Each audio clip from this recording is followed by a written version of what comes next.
அனைத்து மகளிருக்கும் மகளிர் அனைவருக்கும் என் வணக்கம். வரலாற்று சிறப்பு மிக்க பெண்களுக்கான இடஒதுக்கீடு மசோதா நேற்று கூட்டு பார்லிமெண்ட்ல ஒருங்கிணைந்த பார்லிமெண்ட்ல நேற்று கூடுனாங்க. அந்த மசோதாவை தாக்கல் பண்ணாங்க. இந்த வரலாற்று சிறப்பு மிக்க பெண்களுக்கு 33% இடஒதுக்கீடு மசோதா தமிழகத்தில் இருக்கிற திராவிட முன்னேற்ற கழக அரசால தோற்கடிக்கப்பட்டுள்ளது. இந்த மசோதா பெண்களோட வாழ்க்கையோட முன்னேற்றத்திற்கும் ஒவ்வொரு துறையிலையும் பெண்கள் வளர வேண்டும் அப்படின்னு நினைச்சு நம்மளுடைய பாரத பிரதமர் மரியாதைக்குரிய நரேந்திர மோடிஜி அவர்களும் மாநில தலைவர் நயினார் நாகேந்திரன் அவர்களும் முன்னெடுத்து இந்த மசோதாவை தாக்கல் பண்ணாங்க. 33% இடஒதுக்கீடு என்பது இன்றைக்கு இந்த தேசத்துல தேவையான ஒரு விஷயமா நாங்க கருதுறோம். பார்லிமெண்ட் கட்டும் போதே 850 உறுப்பினர்கள் கொண்ட இருக்கையாதான் பாரத பிரதமர் அதை தேர்ந்தெடுத்து கட்டினார்.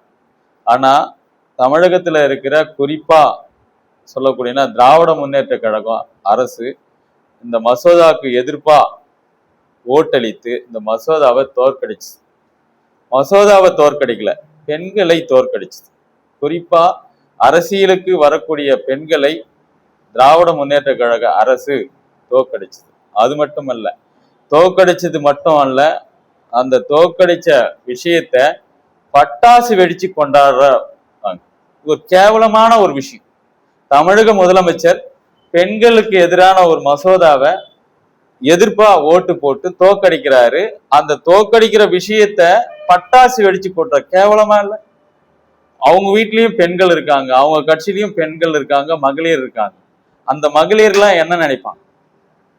இப்படி இருக்கிற இந்த சூழ்நிலையில இடஒதுக்கீடு 33% இடஒதுக்கீடு என்பது இன்றைக்கு இருக்கிற மக்கள் தொகையின் அடிப்படையில தேவையான ஒரு விஷயமாக தான் இந்த தேசத்துல இருக்க அனைத்து மக்களுமே கருதுறாங்க. இன்னைக்கு பெண்களோட வாழ்க்கையோட முன்னேற்றமும் சரி, ஒவ்வொரு துறையிலையும் பெண்கள் இல்லாத ஒரு சக்தியே கிடையாது, பெண் சக்தி இல்லாத ஒரு துறையே கிடையாது. ஆனா அரசியல் துறையில அரசியல்ல 33% பெண்கள் பார்லிமெண்ட்ல உட்காந்து அவங்களுடைய கேள்விகளை கேட்கறதுக்கு எதிர்கொள்ள இந்த முதலமைச்சருக்கு தைரியம் இல்லை. பார்லிமெண்ட்ல மட்டும் இல்ல, சட்டமன்றத்திலயும் 234 தொகுதி இருக்குன்னா இங்கேயும் அடுத்த 33% வர சொல்ல சட்டமன்ற தொகுதிகளும் இன்க்ரீஸ் ஆகும்.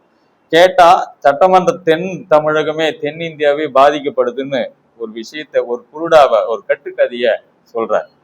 எப்படி சதவீதத்தின் அடிப்படையில் பார்த்தா 39 59 கொடுக்குறேன்னு மத்திய உள்துறை அமைச்சர் உத்தரவாதம் கொடுக்கிறார். அதையும் மீறி தமிழகத்துக்கு வரக்கூடிய 20 பார்லிமெண்ட் உறுப்பினர்களுடைய எண்ணிக்கைய குறைச்சிருக்காரு, வராத தடுத்திருக்காரு இந்த தமிழக முதல்வர். இது மட்டுமல்ல, பெண்களுக்கு எதிர்ப்பாக செயல்படக்கூடிய இந்த திராவிட முன்னேற்ற கழக அரசை நிச்சயம் 234 சட்டமன்ற தொகுதிக்கும் தோற்கடிக்க வேண்டும்.